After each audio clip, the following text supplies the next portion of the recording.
Do you know someone who falls asleep the moment their head hits the pillow? Maybe you also know the opposite type, the one who lies awake for hours, staring at the ceiling, wishing for sleep to come. And then there are those friends who stay up all night gaming, scrolling on their phones, or binge watching shows. Yet somehow they walk into class or work the next morning looking perfectly fine. Meanwhile, you skip just one night of good sleep and suddenly you feel like a zombie, dragging yourself through the day. Why is that? Why do some people need so much sleep, while others seem to get by on so little? Is it genetics? Is it lifestyle? Or is there something deeper going on here? Hello, this is Brain Bloom Studio, and today, we're exploring the fascinating mystery of sleep. Let's begin with the big question: how much sleep do we really need? Most of us grew up hearing about the magic number 8 hours. Make sure you get 8 hours of sleep, right? But science says it's not that simple. The National Sleep Foundation in the U.S. recommends 7 to 9 hours for adults. That's a range, not a single number. Some people feel fully recharged after 7 hours, while others need closer to 9. It's already clear that sleep is not a one-size-fits-all prescription. But here's the twist: more sleep doesn't always mean better health. Oversleeping can actually be harmful. Studies across the US and Europe have found that people who regularly sleep more than 9 hours a night have higher risks of depression, obesity, and heart disease. Think about those weekends when you sleep until noon, only to feel groggy the rest of the day. That's not your body thanking you for extra rest. That's your internal rhythm, your circadian clock being thrown out of sync. So yes, too little sleep is dangerous. But too much sleep can also be a warning sign. So why are some people natural long sleepers? Often, biology is involved. Their bodies might produce higher amounts of melatonin, the hormone that regulates sleep.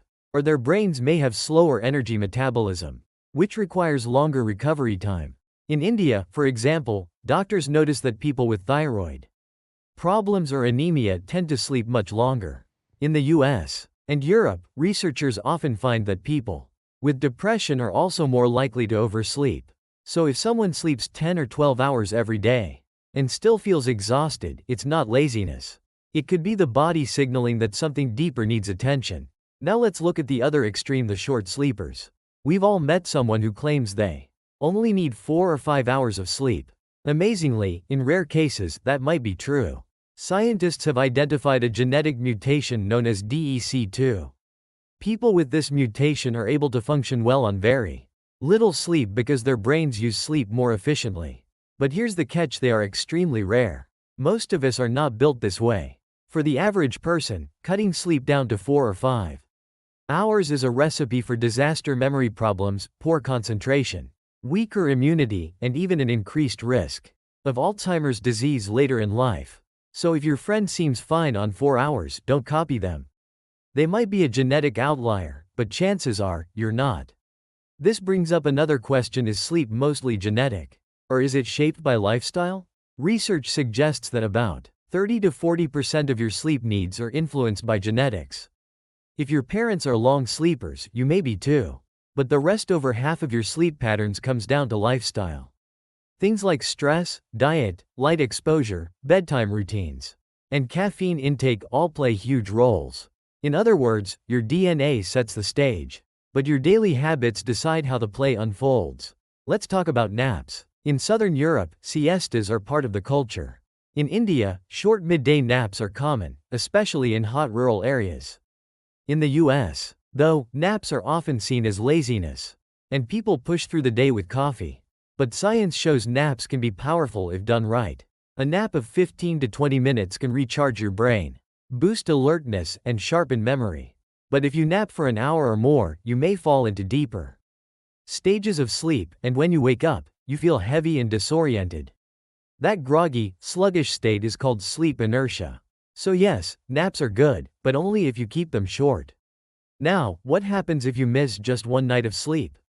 The effects are bigger than most people realize. Research in the US shows that staying awake for 24 hours makes your brain function as poorly as someone who is legally drunk. Your reaction times slow, your focus collapses, and your mood spirals out of control. You crave sugar and junk food. Your blood pressure rises, and your blood sugar becomes unstable.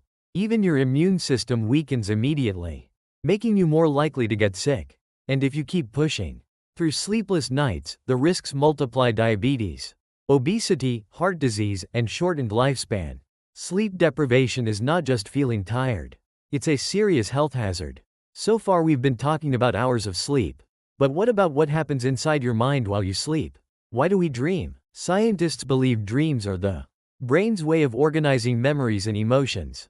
During REM sleep, the stage when most vivid dreams occur, your brain is sorting through the events of the day. It decides what information to store and what to discard.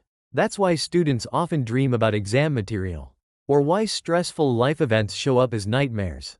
In Europe, experiments show that people deprived of REM sleep have trouble managing emotions and remembering tasks. Dreams may look strange, but they're part of a very important brain process. And then there's sleep talking. Have you ever heard someone mumble, laugh, or even argue in their sleep? It can be funny, but it also shows that the brain doesn't fully shut off at night. Sleep talking often happens when the brain is partially awake while processing memories. Kids are more likely to do it, and it usually fades with age. It's harmless, but fascinating evidence that the sleeping brain is still active. One of the strangest experiences people report is sleep paralysis. Imagine waking up and finding that you can't move, while feeling a heavy presence in the room. In India, some cultures once believed it was caused by spirits pressing on the chest. In Europe, people called it a nightmare demon. But science explains it differently during REM sleep. Your body is paralyzed to keep you from acting out your dreams. Sometimes, your brain wakes up before your body does, leaving you trapped in between. It's terrifying, but it's harmless. Now, let's return to the key question we started with. Does more sleep always mean better sleep? The answer is no. Too little sleep is dangerous, but too much sleep can also be harmful. The real key is balance, finding the amount of sleep that allows your body and mind to fully recover. For some, that might be 7 hours. For others, 8 or 9. But if you're sleeping 12 hours a day and still waking up tired, that's a sign to pay attention. So what can you do to improve your sleep quality? Experts recommend a few simple but powerful habits. Keep a consistent bedtime, even on weekends. Your body loves rhythm. Avoid screens at least an hour before bed, because blue light tricks your brain into staying awake. Keep your room cool and dark. Studies show that the ideal temperature is around 18 to 20 degrees Celsius, or about 65 to 68 Fahrenheit. And finally, build a relaxing bedtime routine. Read a book, meditate, or listen to calming music. These small steps can make a big difference. In the end, sleep is not about competing with others or matching a magic number. It's about listening to your body, respecting your rhythm, and making rest a priority. Because sleep is not wasted time. It's the foundation of everything: your memory, your mood, your health, and even your lifespan. So let me ask you, how many hours of sleep do you need to feel alive? Do you fall asleep the moment you close your eyes? Or do you struggle to drift off? Share your experiences in the comments. And if you found this video helpful, don't forget to like, share, and subscribe. This is Brain Bloom Studio. Thanks for watching, and I'll see you in the next one.